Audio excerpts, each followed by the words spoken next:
It's my great pleasure to be part of this advaya movement.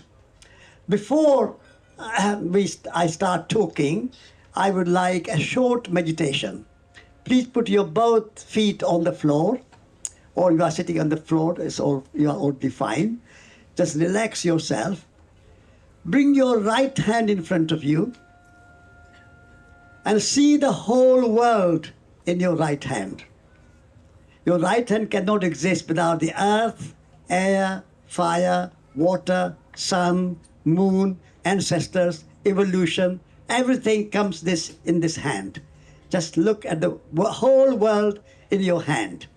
And then bring your left hand opposite to your right hand, like this, and see yourself in your left hand. And so you are your whole life and your intelligence, your imagination, your creativity, your spirituality, your soul, represented by this hand. Then bring two hands together. So the whole world and you are united. By bringing two hands together, you see the whole world in yourself and you see yourself in the whole world. And then say, the entire humanity is my family. The entire humanity is my family. The whole cosmos is my country. The whole cosmos is my country. Whole planet Earth is my home. Whole planet is my Nature is my nationality. nature is my nationality. And love is my religion. And yet I'm rooted in my community. And I belong to the place and the family and friends with whom I live.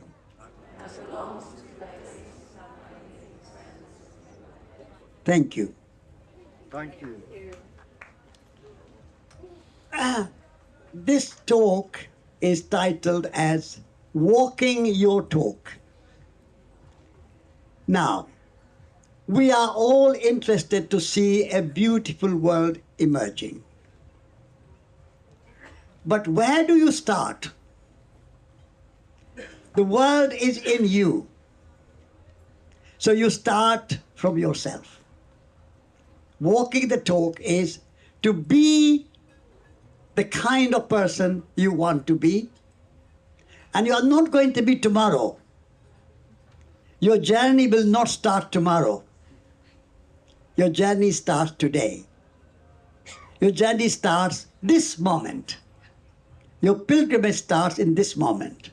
You are going to say to yourself that I am going to live my ideals, my values, my vision, my passion. I'm going to live it today. I'm starting now. The direction of your travel is more important than arrival. One of my book is called No Destination. There's nowhere you are arriving, only the journey. So I'm going to start walking step by step towards that world which I want to see created, that world which is beautiful. You are not expecting Xi Jinping to change. You are not starting Putin to change, Biden to change, Starmer to change, industrialists to change, business leaders to change. Everybody change, the whole world change, Gaza change, Ukraine change. But I'm not changing. That is not the way. You have to start with yourself. I have no power over Putin or Xi Jinping or Modi or Starmer or Biden or Kamala Harris or whoever they are. But I have power on myself. So the direction of my travel is towards peace, towards love, towards friendship, towards ecology, towards sustainability. Whatever your passion is, you start with yourself. You are the leader. You are the leader. Every one of us is a leader. Leaders is not going to come from somewhere out of blue sky and suddenly drop. Here's Mahatma Gandhi. or he's a Martin Luther King, or he's a Bertrand Russell, or he's a Mother Teresa, or he's a Bandara Shiva, or Bangari Mathai, or whoever your ideal leader is. You are Mahatma Gandhi. You are Martin Luther King. You are Mother Teresa. You don't have to be famous like them, but you have to be like them. Means you have to be yourself. You are the entire cosmos. You are the world. And so walking the talk is be the radiator of change. Radiators don't say, oh, some other radiator should become warm in some other room. I remain cold. What's a radiator? So every radiator has to be radiate the power, the energy, the warmth, the heat. You are the radiator. I am the radiator. I'm radiating now, am I not? So I'm 88. Thank you. And so we can all be the radiators of change, and we can be the leaders. And leadership and journey starts from step by step. As Ruby said, I walked around the world, 8,000 miles, 15 countries. I started from New Delhi, from the grave of Mahatma Gandhi, and I started like this. And I started like this. And you know what? After 2.5 years, I was in Washington. 2.5 years, 8,000 miles, 15 countries. And I went without any money in my pockets. Strangers looked after me all around the world. I went to Muslim countries and I said, you are Muslim? I love you. Then I went to communist countries, and Soviet Union. I said, are you communist? I love you. Then I went to Germany and France and England, America. I said, are you capitalist? I love you. You are Christian? I love you. You are Catholic or Protestant? I love you. You are Buddhist? I love you. Love has no discrimination, no judgment. Whoever you are, I love you. Unconditional, unjudgmental. And so, the moment you become embodied love, you start to radiate. As long as you have this mental exercise, this is right, this is wrong, he is wrong, she is wrong, they are wrong, the world is falling apart, and I'm doing nothing, just complaining. Complaining is not the answer to love. If you want to love somebody, you have to stop complaining. If you love your beloved wife, stop complaining about her. You love your beloved husband, stop complaining about him. He is what he is. She is what she is. Let her be how she is, without any complaining, without any criticizing. And I'm walking my talk. I've been with my wife for more than 50 years. June. And I am so blessed. Every day I say to myself, aren't I lucky to have a woman who has given her life to live with me? That appreciation, that gratitude, that celebration of life, that unconditional love. And wife is only, or husband is only one person. But through that one person, you can love the entire world. The radical love, this is my book called Radical Love. Radical love and moderate love. Moderate love is to love somebody and you expect that person to love you back. That is good. We need that love. You need to love your husband, your wife, your children, your parents, your friends, your colleagues, your neighbors, who you like. That's a good love. I call it moderate love.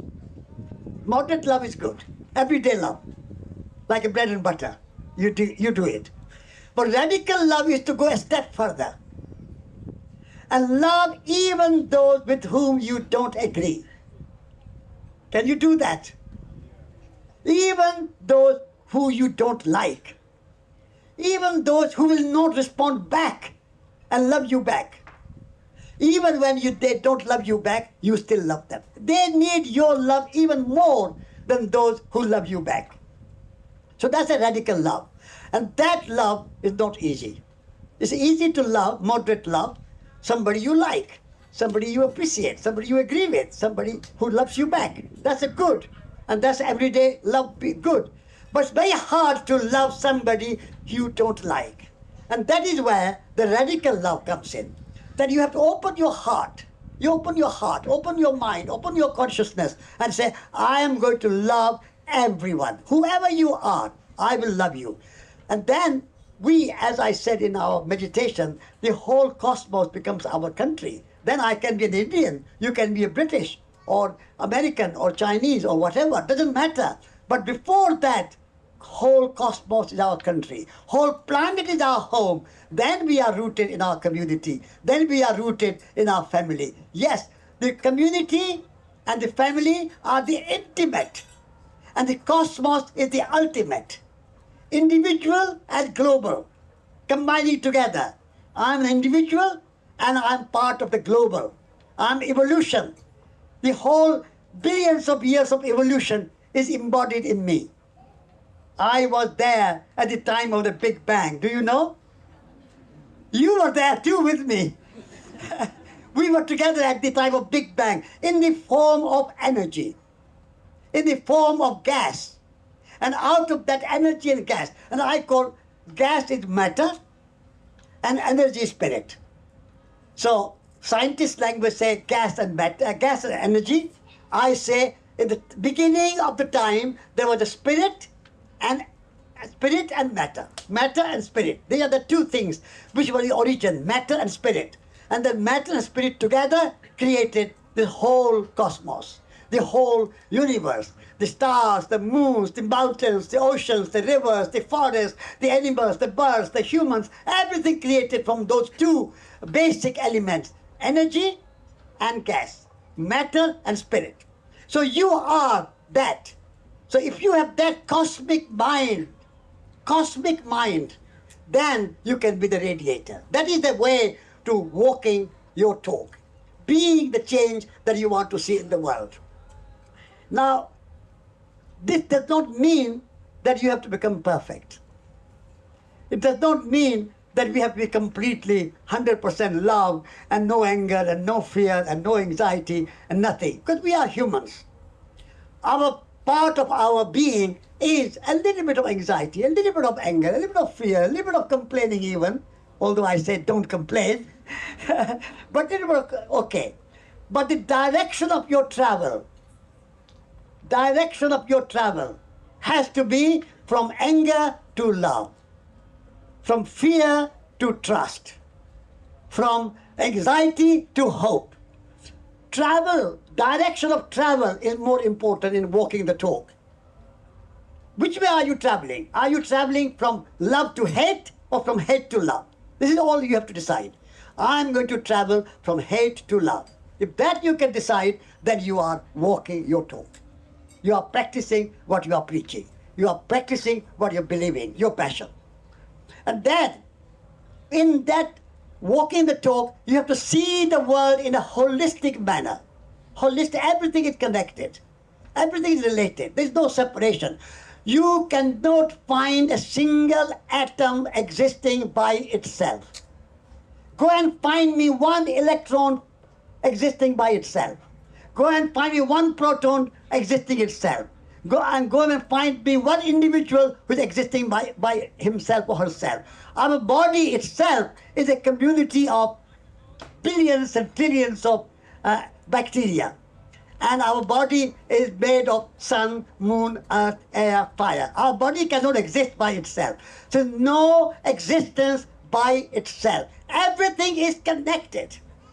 Everything is related. Only in relationship existence emerges. Only in relationship existence happens. And therefore, see everything connected.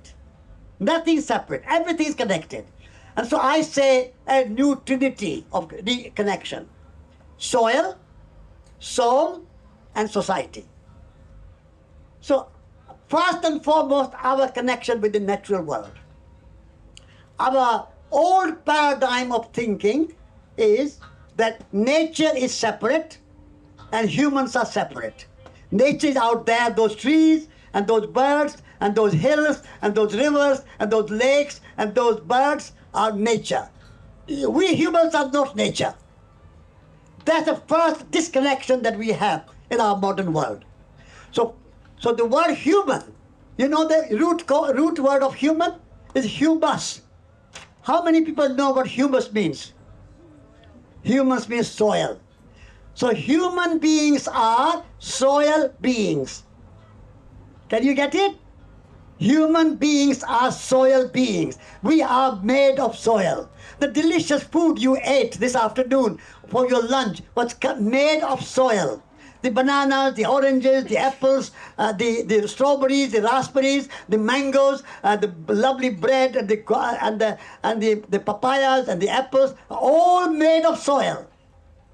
So soil comes first. If you are really walking your talk, if you want to practice, you have to say, I am nature. We are nature. Nature is no separate there, mountains and forests and rivers and lakes. I am as much. I am mountains, lakes and rivers. 70% of your body is water. And in your body, it's a miracle that fire and water exist together. Can you imagine that fire and water exist together in your body? The warmth of your body, the temperature of your body is a fire. And so you are air, you are fire, you are water. I am fire, I am water, I am soil. So first and foremost connection that we have to make is that we are not separate from nature. We are nature. And we are not only not separate from nature, we are not superior to nature. We think nature is there only as a resource for the economy. What is the value of those trees and this land and this soil? It's only to produce grains and crops and fruit and wood and whatever it produces, so that I can sell it and I can make money from it and I can put money in the bank. No, that is not the value of nature. The value of nature is intrinsic. The nature has intrinsic value. Those trees are good not because they give me fruit or wood or shade or oxygen or anything else. The trees are good in themselves. As we talk about human rights, we have to talk about rights of nature. Nature has rights. Trees and forests and mountains and birds and animals and insects and honeybees and wasps and butterflies, they all have right in the same way as you and I have right to exist. So that is the first thing of this connection, that everything is connected. We are all nature. Nature is our nationality. You know the word nature means? Natal word. Natal, a mother is pregnant and she has a prenatal check. After the birth, she has a postnatal check. The natal and nature, same word. Native, so native of England means you are born in England. Nativity, the play of nativity means Jesus Christ being born. And so you have play about nativity. Native, nation, nature, natal, they're all same. That means being born. So we are all born, so we are nature. And so nature has rights, humans have rights, trees have rights, mountains have rights, animals have rights, forests have rights, birds have rights. All living beings have rights to live, flourish, enjoy, celebrate, die, and be born again. So that's a soil. Then I would say the soul. Our world is very materialistic, and we are all so materialism. Money, house, roads, airports, etc., etc. We are all focusing on outer world. I want to say that inner world, our soul, our spirit, our imagination, our creativity, our inner being, inner transformation is as essential as the outer transformation. You cannot have just world peace and ecology out there and everything sustainable and everything regenerative, but inside no compassion, no kindness, no generosity, no love, that's not possible. It's not possible. So world is falling apart because our inner world is falling apart. And therefore I say soil and then a soul. You have to care for your soul. You have to care for your spirit. You cannot have a healthy body without healthy spirit. And you cannot have a healthy planet without healthy people. So it's all connected. There's no separation. All connected. All only connect. E.M. Foster said it. Only connect. And then a third element I would say is that we have to connect with all human beings. At the moment we have so much conflict in the world. Gaza war, and the Ukraine war, and Afghanistan, and Kashmir, and Taiwan, and all around the world. We are fighting in the name of nationality. But I would say that if you really want to walk your talk, put humanity above nationality. Can you remember that? Humanity above nationality. Your human dignity comes before your national sovereignty. At the moment, we are fighting and killing hundreds of thousands of people in Ukraine, in Gaza, in all around the world, in the name of the flag, the nationality. I'm Israeli, I'm a Palestinian, I'm Ukrainian, I'm Russian. Before you are Israeli, before you are Palestinian, before you are Ukrainian, before you are Russian, before you are Indian, before you are Pakistani, you are a human being. That's a society. So we want to create this new trinity of soil, soul, society with a radical love all around going. So that way we can start walking our talk. Start with yourself. And then you radiate. And other people will be warm with your radiation and be inspired and be influenced. And they'll say, oh, this is a warm radiator. I will radiate. Everybody starts to radiate. And that way we can change the world. And we may not change the world. Buddha did not manage to change the world. Jesus Christ did not manage to change the world. Mahatma Gandhi did not manage to change the world. But they made a big contribution. So in the same way, all of us can make a big contribution to make the world a little bit better than we found it. That's all you can do. Make a little bit better than you found it. And if everybody does that,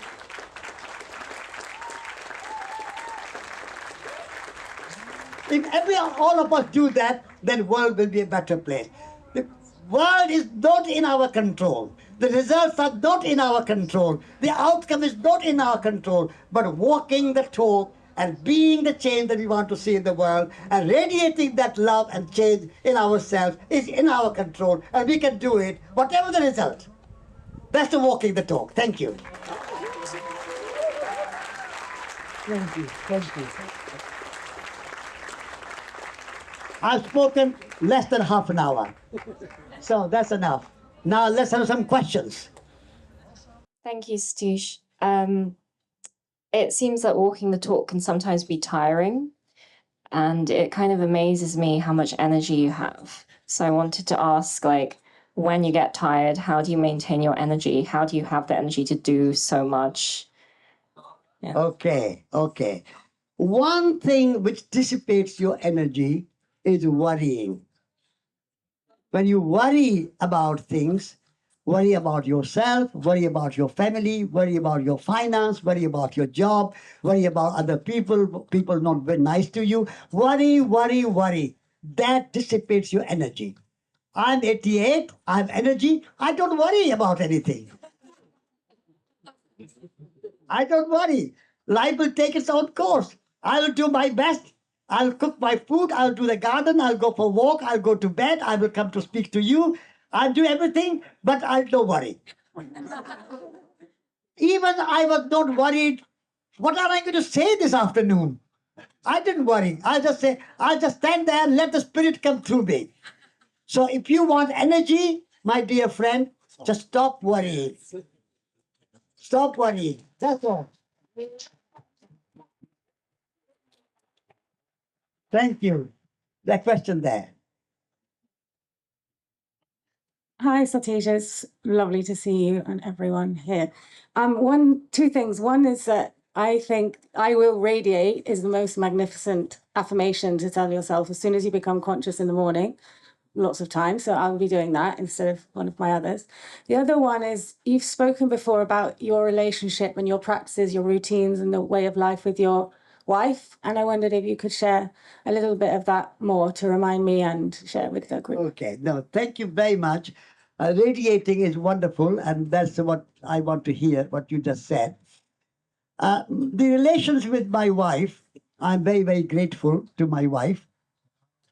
Every morning, we wake up and we have a cup of tea together. That's our routine. When we are at home, we have a cup of tea together. And normally we wake up at 6 a.m. That's a good time. So 6 a.m. to 7 a.m., 1 hour is tea time. 1 hour.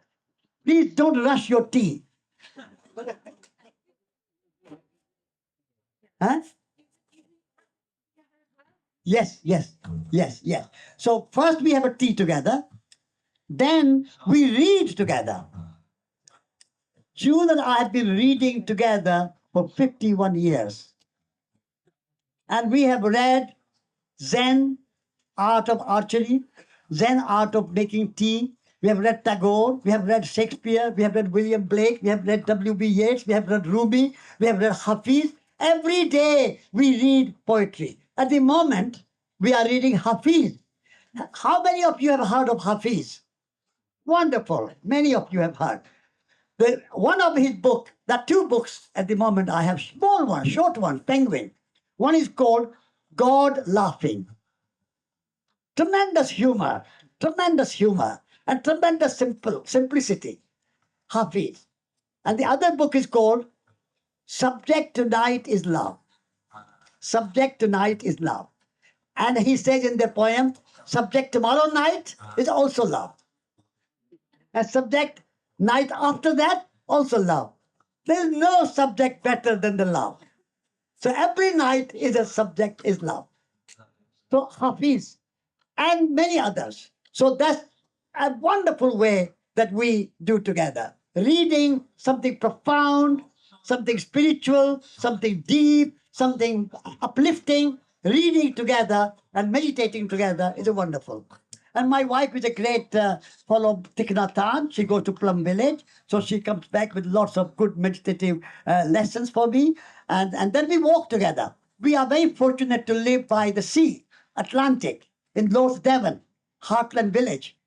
And so in the afternoon, particularly in the summer and spring and autumn, but even in the winter, we go out for rain, snow, whatever the weather, we go out for walking. So walking together, tea together, reading together, and that's a wonderful way to live with your wife. And no complaining. No complaining, no judging. Every human being is a divine being. Remember, your beloved is a divine being. Your husband is a divine being. A wife is a divine being. Just see God or goddess in your wife. See God or goddess in your husband. Everyone is complete. Everyone is wonderful. Everyone is sacred. The world is wonderful. As Louis Armstrong said, when you say, how do? You really mean, I love you. That is the way to see the world as a beautiful world. See the world as a beautiful world, and even if something is wrong a little bit in the world, just see there's a good, there is something wrong, so I can make it something better. A good opportunity. Don't complain that something is wrong in the world. If there was no imperialism, there would be no need for Mahatma Gandhi. There's no racism, there is no need for Martin Luther King. There's no poor, there will be no need for Mother Teresa. So even a negative situation is an opportunity for you and me to do something about it. And so never complain, but act. That's how my wife and I live together.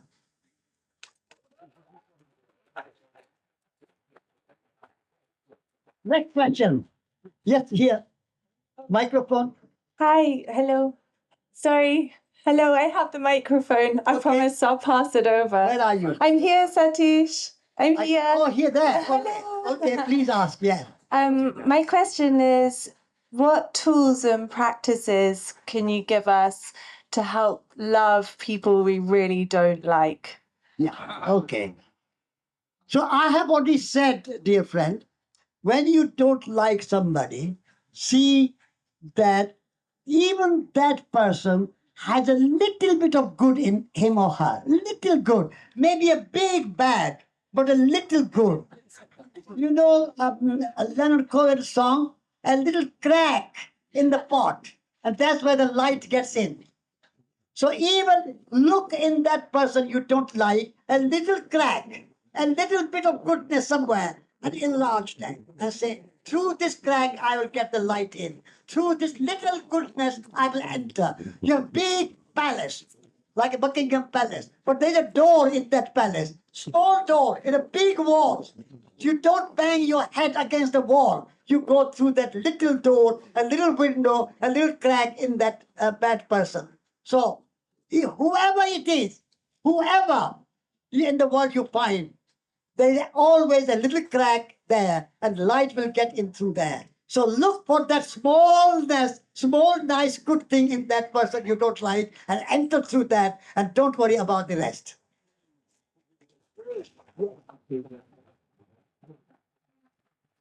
Yeah, I want to ask, there's so many young people. I am not as old as you, I'm 60, so I'm still young, kind of. But there are so many young people, and that makes me smile and hopeful. Do you have any message for all the young people here?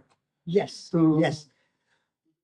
My message to young people is that you have a great future, and you have to build the future.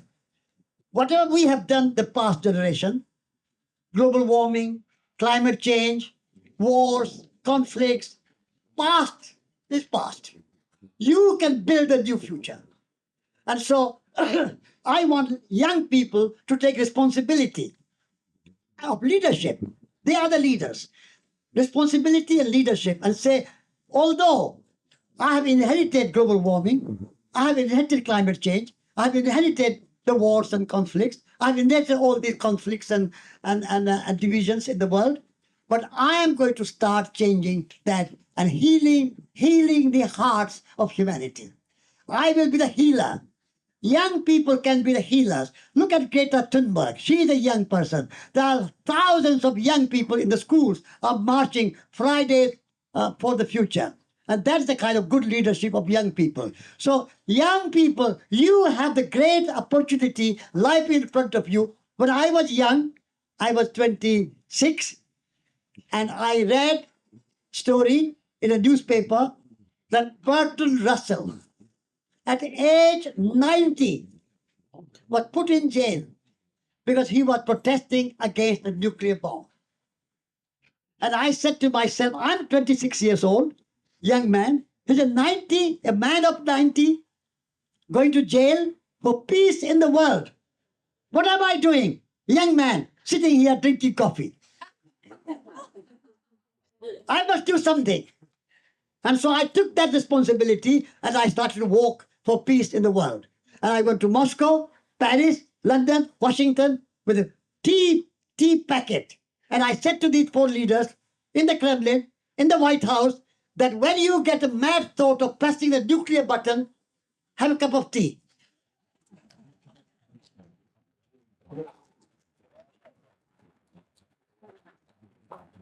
And so, young people need that courage. Young people, you don't need to fear. Drop your fear. Have the courage. And you don't need to worry that you don't have, how do you get the courage? You don't have to go to Marks and Spencer to buy courage. Courage, the word courage comes from word cour, French word cour, a cour, courage. You have a heart. You have been given heart. And that courage is suppressed, dormant, lying there without use. So use your courage, cultivate your courage. Young people, cultivate your courage and do something better for the world. And when you do something better for the world will do good to you. Thank you.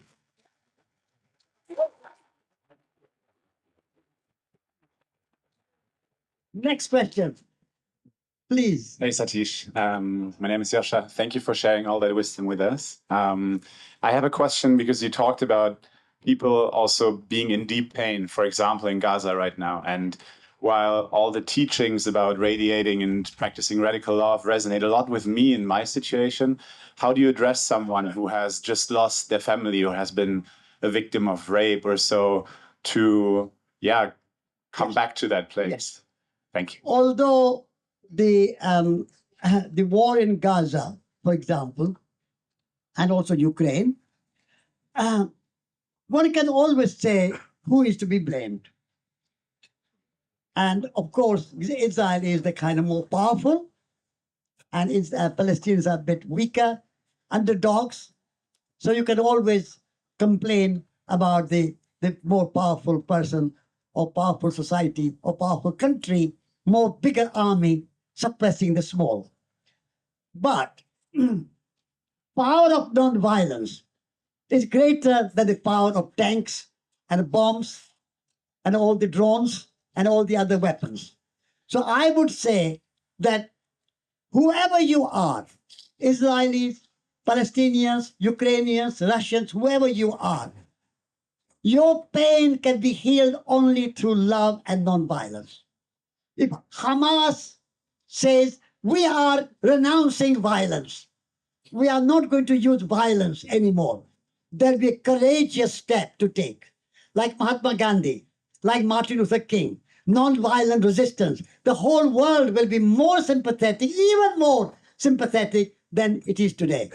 In the same way, I would say to Israelis, you have killed 40,000 people. How many more lives do you want to kill of women, of children, of innocent people to gain your freedom and gain your superiority? Renounce violence. In the same way, I would say to Ukrainians, I would say, just say to Russia, we will be neutral, like Switzerland. Switzerland did not go to war in First World War.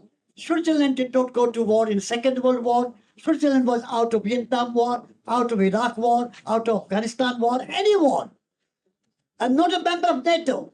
Switzerland is not a member of NATO. Switzerland is not a member even of EU. And yet a beautiful country. I love Switzerland, very decentralized, cantons. You don't know who the Prime Minister of Switzerland is. You don't know who the President of Switzerland is. Those are important, very decentralized. If Ukraine can be like Switzerland and then decentralized and more kind of inclusive, in Switzerland there are 4 national languages: German, French, Italian, and Roman. 4 languages. Why can't we have Russian and Ukrainian as 2 national languages? So this kind of inclusive way to bring together and have a cup of tea together with Putin and Zelensky sitting together and sharing tea together. The power of tea is greater than the power of tanks.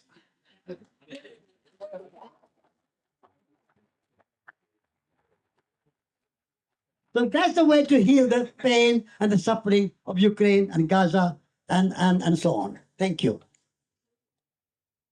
Microphone there. You talked before about courage, and I was just wondering if you could speak more about that and how to cultivate the courage to do something bigger. Yes. First of all, you have to make this decision that I want to cultivate my courage. Awareness. That decision you have to make. At the moment, we don't take that decision. We don't think that I want to cultivate courage.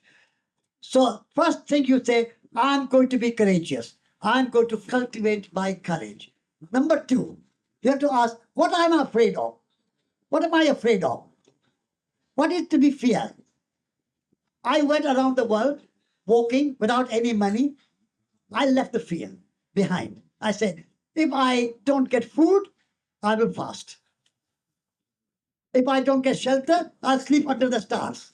Then we buy million-star hotels.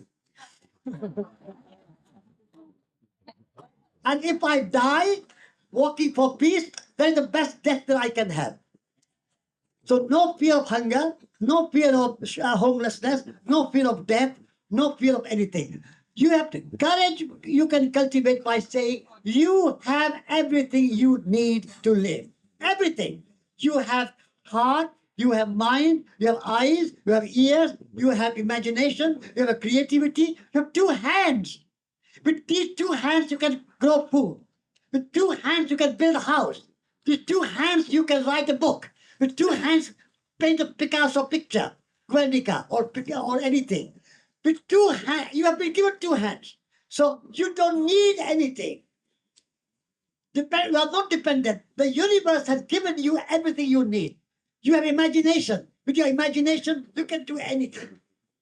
So if you have that confidence in yourself, that's the way to cultivate courage. You don't need anything, yet you love everybody.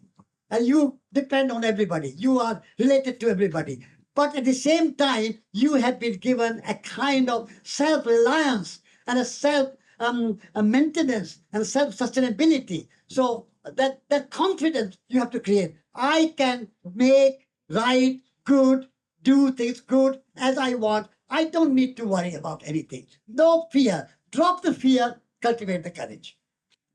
Thank you. Thank you very much for sharing your wisdom. Yeah. It's very impressive. I noticed that I'm very impressed with your resilience, your level of resilience. And I was about to ask, how did you deal with the difficult moments of your life, with losses? We all have to go through this. Difficult moments of life, I always said, the difficulties will not last forever. That will pass. It too will pass. Difficult moment is not going to stay with you. It too will pass. That was always my mantra. Don't worry, it will pass. It will pass. It will pass. That was my mantra. Secondly, difficulties are opportunities to test your resilience. Difficulties are your opportunity to use your imagination, your creativity. Your problems welcome. Your difficulties are welcome. I make mistakes are welcome. Only through difficulties that I can cultivate my courage. I can cultivate my imagination. I can cultivate the power of solution. If there's no problem, I have nothing to do. So problems are good. So I have something to do, something to solve. So I have solution only when there's a problem. So universe is designed in such a way that are always problems. Universe is designed in such a way there are always difficulties, so that you can really walk the talk. You can really make something. So do not despise difficulties. Do not worry about difficulties, or do not worry about the problems. They come to test your resilience. And that's how you become resilient, by facing difficulties and going through difficulties. Sometimes you go through, I keep referring to my walk around the world. But not easy. Walking through countries which I did not know, the strangers, the Muslims, the Christians, the communists, the capitalists, the poor, the rich, the mountains, the deserts, the snow, hunger, everything was there. And I stayed with that for 2.5 years, and that made me stronger. If I had not wanted in difficulty, I would have taken an aeroplane. And then there's no story to, everybody has taken aeroplane. There's no story to tell. But because I went walking and had difficulties, I have a story to tell. I've written 2 books about it. So please do not worry about difficulties. Please do not worry about problems. Welcome difficulties, welcome problems, and that will make you more resilient. And therefore, as a monk, 9 years I was a monk. I was always kind of fasting. Fasting is not easy. You are hungry. You want nice food. But no, I will restrain. I will go through hunger. So you welcome difficulties. You embrace difficulties. And by embracing difficulties, you become stronger and more resilient, and you can go forward. Thank you. Hello, Satish. Thank you so much for all the beautiful and wise words you shared. I had one question. I think a lot of us in couples could struggle with that, because we do the work, I'm just out of a vision quest, we meditate, we do a lot of mindful practices. Yet when we are in couple, sometimes we fight on little things, like those kind of parasite things when we talk logistic, when we are moving from a place to another. And I think by being very close to each other, when you're in a couple, in a relationship, even if it's a sacred relationship, sometimes we fight for stupid things, right? I'm Swiss. You were talking about Switzerland before. So I'm kind of peaceful, but yet this morning I had a fight with my love, and she's a divine goddess and I respect her a lot for that. But yet we were in the tent and we didn't make the logistic very well, and I got, pissed, and we started to fight. And this is really annoying because the rest of the couple is very sacred and we treat each other in that way. But sometimes when I travel, I see my dad and his wife, I see my brother and his wife, and all of us sometimes just fight on stupid things, right? What are your advices for that to make sure that we can do 50 years together without that? My advice to you is very simple. Advice to you is move from ego to eco. Change the G to C. From ego to eco. When you have a little fight, a little different opinion, different way of doing things, you think, or I think, or anybody think, my way is better. My way is better than my wife's way, or my children's way, or my neighbor's way, or my friend's way. My way is better. I know better. That's the ego. How do you know your way is better? So move from ego and thinking that I'm better, my judgment is better, or I have better solution, or better idea. No. Your idea is different. Not better, not worse, different. Your wife's idea, different. Let her do what she wants to do. Let you do what you want to do. If you want your wife to do the way you want it, why? That's the ego. So my suggestion to you is very simple. Move from ego to eco. You are related. Allow your beloved, allow your friends, allow anybody with whom you are disagreeing, say, let you do your way. I don't mind. I'll do my way. There are 100 ways to cook potatoes. There are 100 ways to cook rice. There are 100 ways to paint a picture. There are 100 ways to sing a song. There are 100 ways to do many things. There's no one way to do something. Why you think that your way is better and therefore you are quarreling with your wife? Say, my way is better. Do like this. Why she should like that? I never said to my wife, do like this. Say, you do your way. You are doing washing up this way. I do washing up this way. Simple thing, rather than quarreling. So move from ego to eco. That's the simple answer. Always think, is it ego or is it eco? Thanks, Satish.